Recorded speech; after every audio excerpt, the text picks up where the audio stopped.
Hi and welcome to Trax HQ here in York. Today we're going to be looking at a brief history of the T-TRAK modules and looking at the range of T-TRAK modules that are available, and then we're going to be running through building and wiring the modules. So hope you enjoyed the video.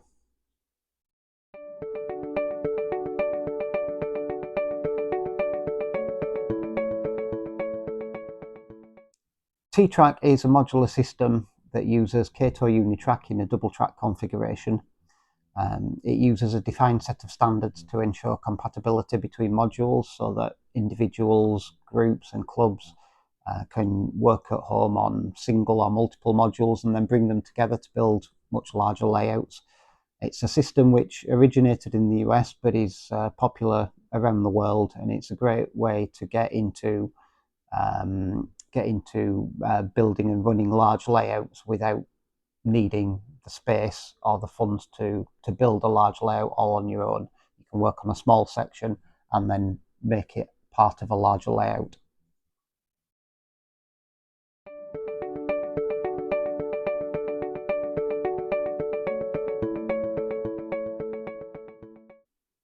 There are a variety of modules available. T-TRAK is based on 310mm track sections. So the straight modules are available in three sizes, which are multiples of 310mm. So the single module is 310. We've got the double module, which is 620mm long, and then a triple module, which is 930. Now the modules themselves are very slightly smaller than that, so that we have a little bit of an overhang at the track, but the track sections are 310mm or multiples thereof. We also have corner modules in two different sizes, with the larger modules having larger radius curves on them. There are also internal corner modules and junction modules as well. So today we're going to build up this double module and just show you how it goes together. The principle is very much the same for the different sizes, but we'll run through the build of this double one with you today.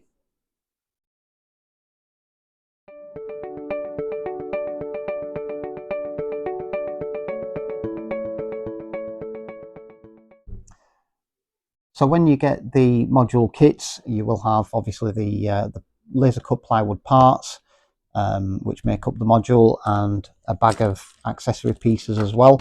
So in this double kit, we've got the main board surface, we've got a front and rear piece, we've got a central spine and two end pieces, and then we've got the back seam board as well. And then in the bag we have various parts, so we'll just empty this out on here. So in the bag we have the four corner mounting plates for the support legs. We have bolts that make up the legs, some adjusters for the legs, bolts for the nuts and bolts for the back seam, and then we also have the mounting plate for the electrical connections and the connectors themselves. So these plates are present on the single, double and triple modules, so all the straight modules, but you don't have these on the corner modules. Okay, so these are the main pieces of the baseboard. So we've got the top piece, we've got two end pieces which are both identical. We've got the front panel and the back panel. And the back panel differs from the front panel in that it has this rectangular cutout for the connectors. It has these two holes in, which are for mounting the back seam, and it has our logo engraved on it. And then we've got the central spine. Now, because this is a double module, this has one of these. The triple module has two, and the single module and the corner modules don't have any.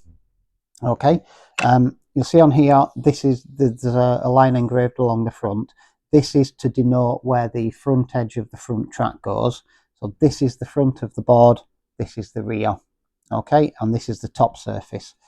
So to start with, we're going to flip this over so that we've got the front of the board towards us and the face down, and then we're going to glue it up. So for that, we're just going to use PVA wood glue. We've got a brush and a spreader just to spread the glue.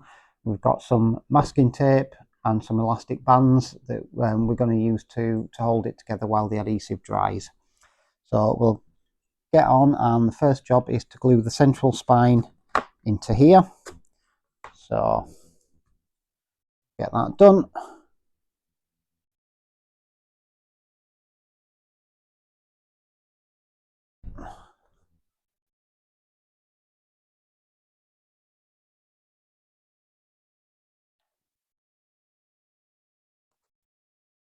I'll glue that into there. Then this is the front edge of the board, so we want the front panel, and we're going to glue that onto there.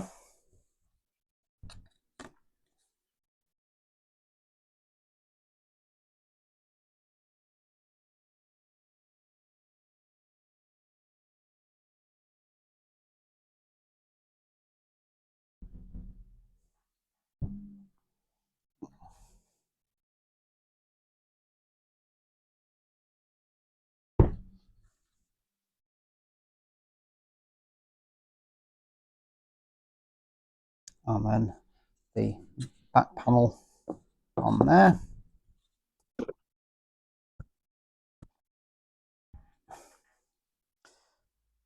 And then glue the ends on.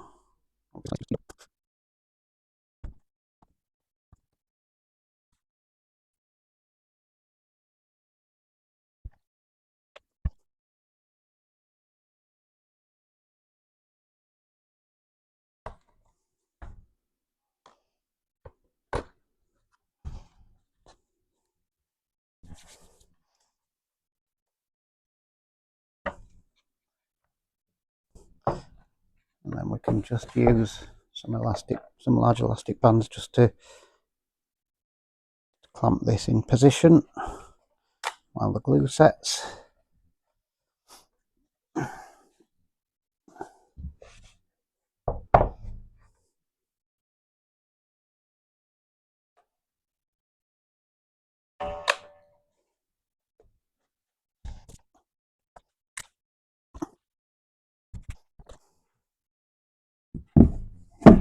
So that's the main assembly of the frame pieces. So we'll just let that dry, and we'll come back to it once the adhesive's gone off. Okay, so we've got the main baseboard parts glued together now. The next step, once this is all dry, is to fit the corner braces. These have a threaded insert to carry the adjustable foot.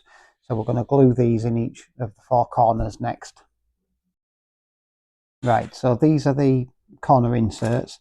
These come with the threaded insert already fitted. So these go in the corner here. Now there are two ways to fit these. You can either leave the insert in and fit them in from the inside, like that, or you can take the insert out, which will allow you to fit them in from the outside, and you can then refit the insert. So we'll just glue this in here. So I'm just going to put a bit of glue on either side, and then slide that into position. Make sure it's flush on the outside edge. And we'll just clean up the adhesive a little bit. Okay, so we'll repeat that for the other four corners, and then we can leave that to dry. So the next job, whilst the glue is drying on the corner blocks, is to make up the adjustment feet. There's one there already done. So all we're doing is taking the bolt, putting it through there, and a nut on the back side to secure it.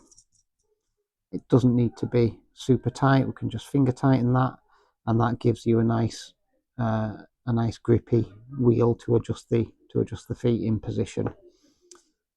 So we'll make up all 4 of those, and then we can fit them to the module. So then we just fit the feet into the threaded section and screw that down. And then if we flip this over, that then gives you the individual adjustment to level the feet up. And it's nice and easy to adjust.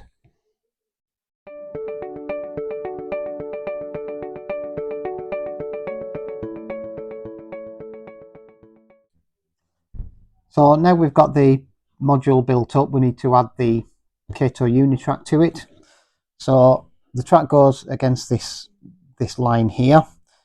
So here we've got 2 lengths of 248mm track and 1 length of 124mm, and then we've got pieces here for the second track. We're going to glue the track down, but before we do, we need to make provision for getting power to the track, and for that we're going to use the Kato 24818 uni joiners, terminal uni joiners, which are wired. So these will replace the uni joiners in one of the joints, and provide a place to get power to the track. What we're going to do is fit the front track first, and then we've got a reference point for then fitting the remaining track. So we're going to fit the front track in place, but we need to drill a hole for the wire. So what we're going to do, we're going to put the terminal uni joiners in place of these here on this joint. So we just need to mark that there, and mark the center line. So that's where we need to drill the hole for the uni joiners. The track spacing between the front and the rear track is 33mm, which is the Kato standard. So for that we can use the re-railer, which has the positions notched into the side, so that will set the spacing. So we can just use that just to mark the position for the hole for the second track as well. So those are the 2 positions where we need to drill holes for the wires. In a 10mm drill bit to drill the 2 holes there.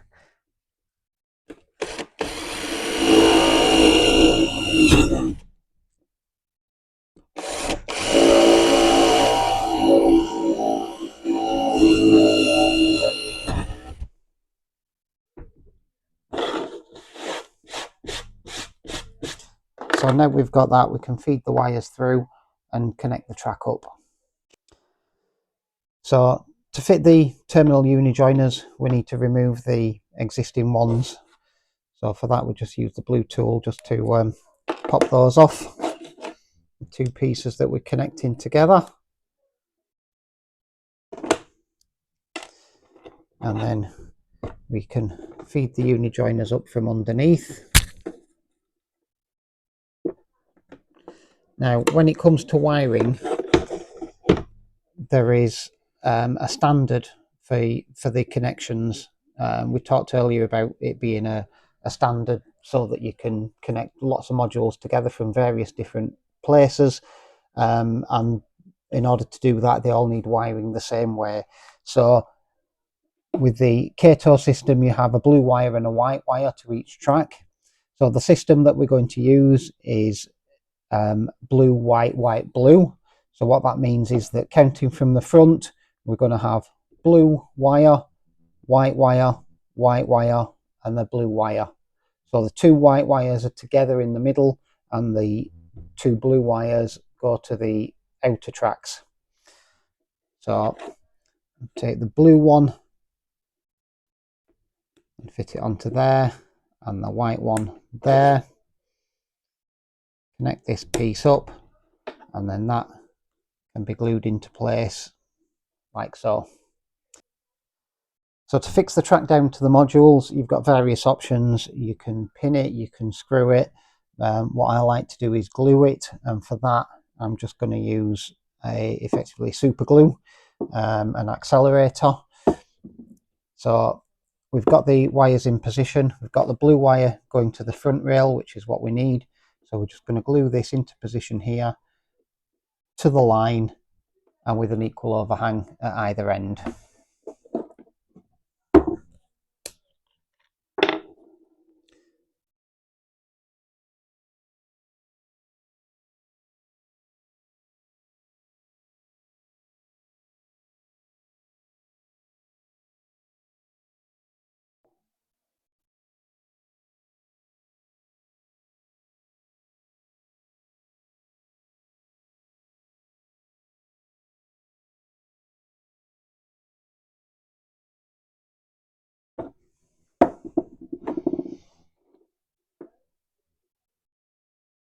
We'll just line that up with the front edge and get it as straight as possible. You can put a straight edge against it just to make sure that you do get it completely straight. Press that down, and we'll just use a bit of the activator just to make that go off. And that's the front track fixed into position. So what we need to do now is repeat that process for the second track, and then we can line it up. So we'll do that now. So as before, we need to remove the uni joiners from the pieces where we're going to replace them with the terminal uni joiners.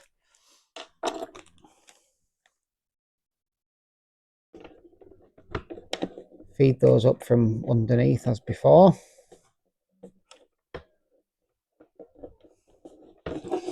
So again, remembering the blue, white, white, blue protocol, I'm going to take the blue wire to the back rail and the white wire to the front rail of the back track.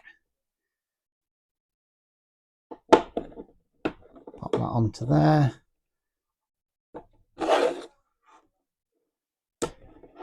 And then this can be fixed into place as well. Now, in order to keep the spacing correct, we're using the Kato 33mm double track spacing. In order to keep that correct, what we're going to do is use just a small section of Kato double track, which we can then use at either end just temporarily, just to set that spacing. As before, we can also use the notches on the side of the re-railing tool, and then that will set the spacing as well, and that way we end up with nice parallel tracks. So I'll just pop those off. We can lift that out and apply some adhesive.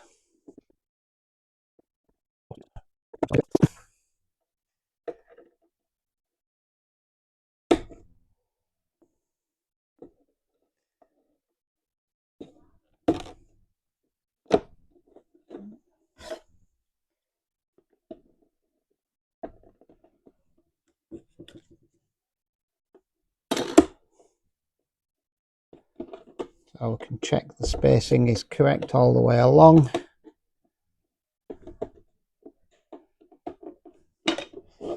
Make sure that's pressed down.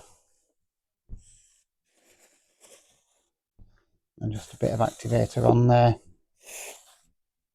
And there we go, that's the track fixed down and correctly spaced. So we can take those off. And there we go, that's the track fitted with the wires. So to connect the power, we use phono connectors. So we have a 3D printed mounting plate for the phono connectors, which fits into the rectangular recess in the back panel, like so, and that's fixed with 4 screws. But before we fit that, we need to fit the phono connectors themselves. So we have a black connector and a white connector. So in order to fit these, what we're going to do is just take off the nut and the washers, fit that through there, then onto the back. First off, we have the solder tag. So what we're going to do is just bend that slightly so that we can solder to it and fit that on there. Then we have the spring washer, and then the nut, and just tighten that up, just finger tight.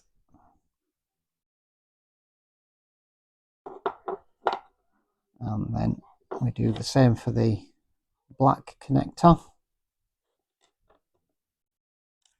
So put the connector through the plate.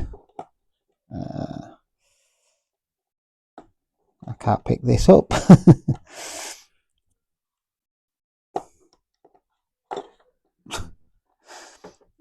Bend that slightly just so that we can lift the tag.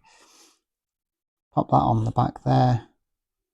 This spring washer, and then the nut, and just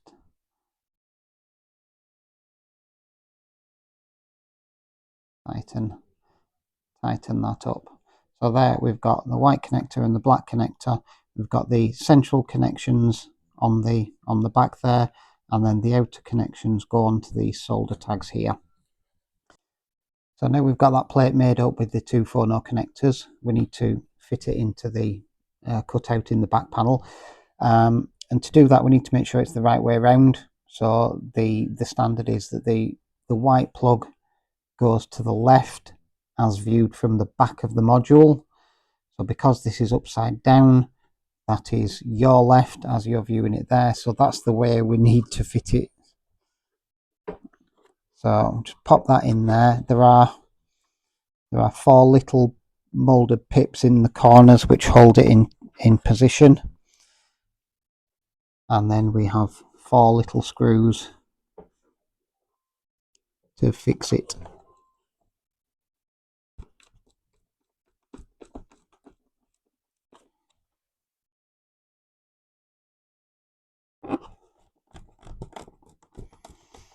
And just be careful not to over tighten these, because they are very small and they will just strip out.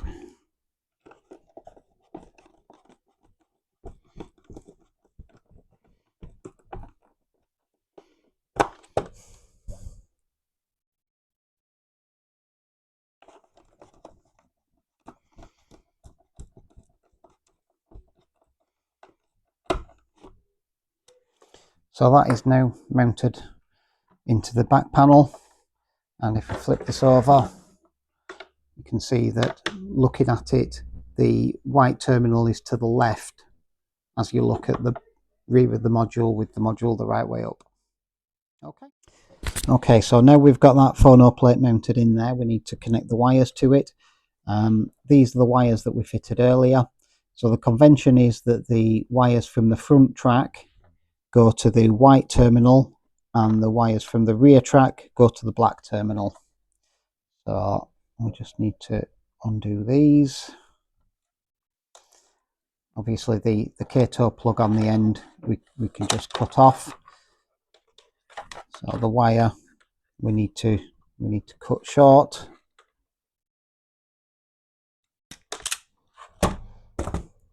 So what we're going to do is separate these.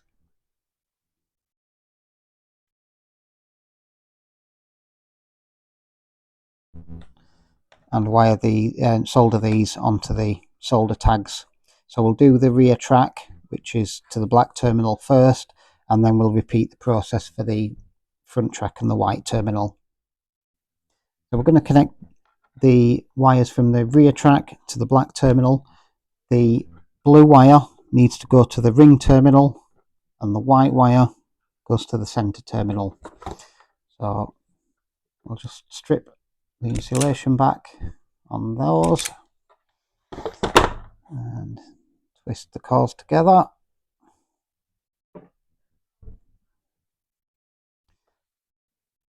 And then we need to tin the wires.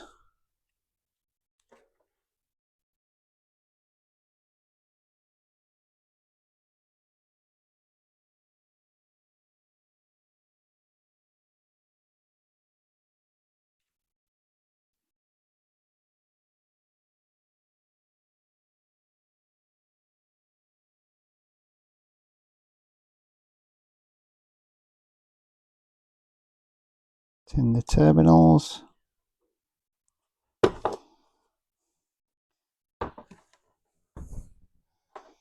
So, like I said, some white wire to the center terminal.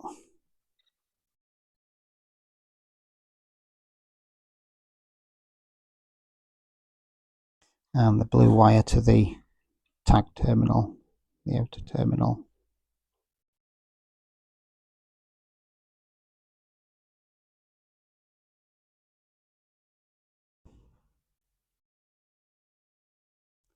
And there we go.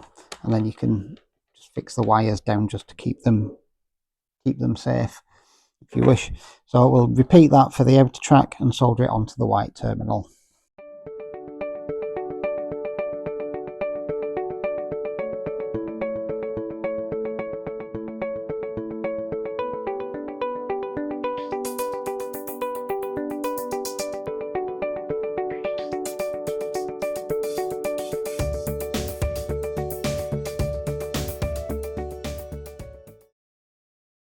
Okay, so that's the module virtually completed in terms of construction.